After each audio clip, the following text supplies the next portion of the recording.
Hey everyone, today I wanted to check out Bumpus Cove. I've heard it's really bad down there. I haven't been down there yet. This is only down the road from where Nancy Tucker and Stephen Cloyd went missing. Stephen Cloyd is just downstream, I believe, from Bumpus Cove area, or at least that bridge before you go to Bumpus Cove. And I believe Nancy is upstream, which means this Bumpus Cove area, the river near the Fender's Farm, actually is a place I'm interested in. That's today. We're gonna head out now. The starting point of our Embreeville and Bumpus Cove route would be to start at the community where we had met and interviewed Teddy Henley, and then, at Teddy's advice, work our way along the riverbank from there. According to Teddy, that was where a great deal of the community had been wiped away. Eventually, we'd make our way back up to Route 81 and then turn right onto Bumpus Cove Road. This whole area is along the Nolichucky, which would let me check that ground off my list as covered. When we confirm any of these areas as badly destroyed, our next step is to connect with verified local distribution and recovery volunteers to find out what, if anything, they need, and then see if there's any way we can help the community get it. The first stretch of river is a still paved road that runs parallel to the Nolichucky, with the edges chewed away by the floodwaters.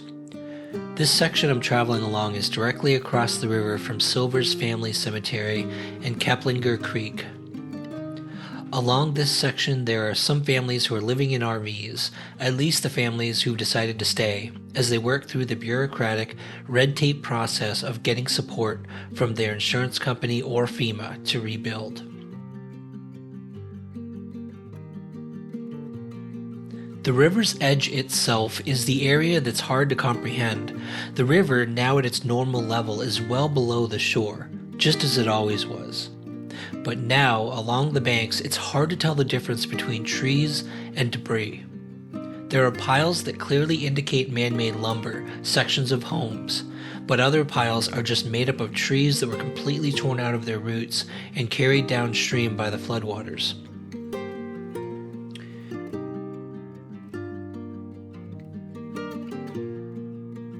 Intermixed throughout this mess is land made up of a combination of dirt, silt, mud, tires, and every now and then a random crushed vehicle poking out of the mix.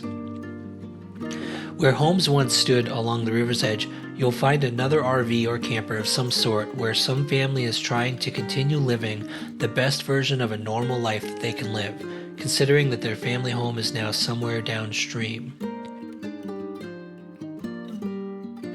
Every now and then you come across a section of road that had clearly just been rebuilt out of sand, gravel, and stones. Pieces of the road that the floodwaters had torn away, repaired quickly by transportation or volunteer road crews. As I made the turn to head back to Route 81, the destruction continued hundreds of feet inland.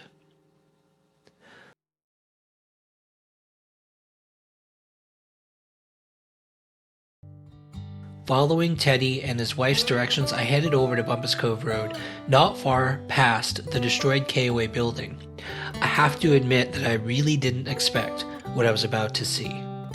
By now, based on what we've seen everywhere else in North Carolina and East Tennessee, I know what people mean by the destruction is really bad, but I wasn't prepared for this.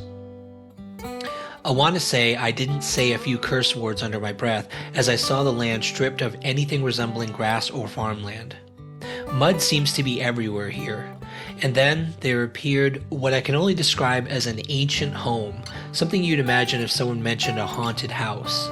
But in this case, it's one of the largest standing buildings amid a decimated landscape. Gutted homes and crushed vehicles line the road.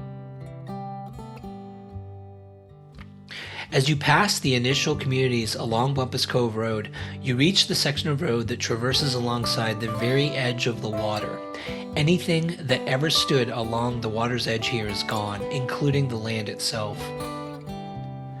At this point, the contrast between the beauty of the distant mountain, reflected in the river itself, with the mangled and muddy riverside caused a sickening pit in my stomach. A strange thought popped into my head, something I can't really explain, so I have to steal the words of one of the greatest nature writers of all time, John Muir. Muir wrote, Nature is ever at work, building and pulling down, creating and destroying, keeping everything whirling and flowing, allowing no rest, both in rhythmical motion, chasing everything in endless song out of one beautiful form into another.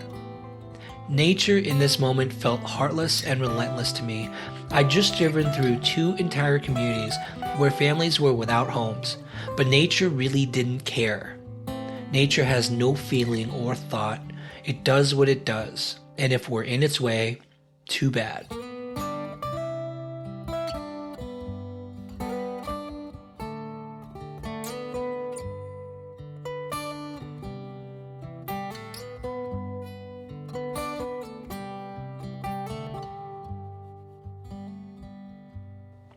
Eventually, I reached the intersection between Bumpus Cove Road and Little German Road. It's clear here that Little German Road wasn't spared by the floods. The road has had to be entirely rebuilt and is currently only a single gravel lane all along this edge of the Nolichucky River. I almost turned around here and went home, but then I noticed on the far side shore of the Nolichucky, vast debris fields, the same size and scope of what we'd seen in North Carolina.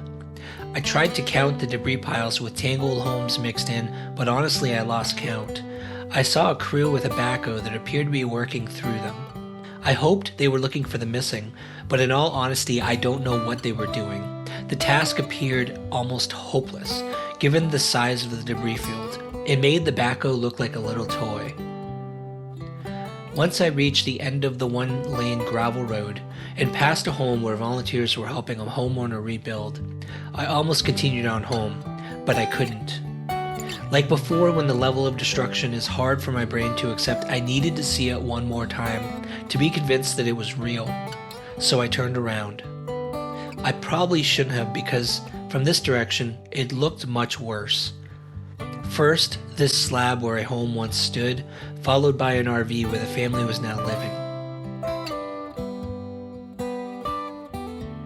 Then, as you pass through the double rock formation, a line of RVs standing where the home formerly stood.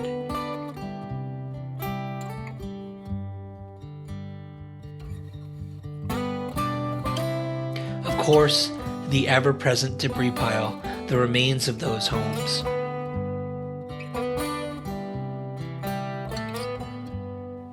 As I passed the gutted home where the tiny home had just been delivered, the land opened up again around that old house.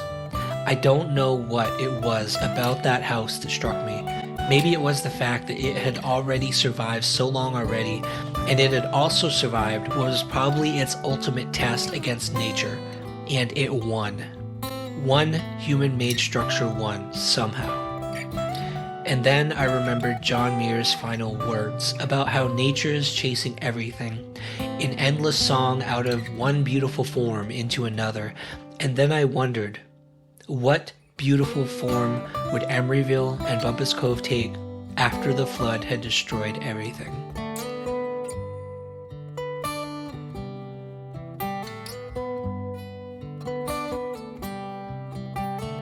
I believe it will be beautiful again, whatever form it takes.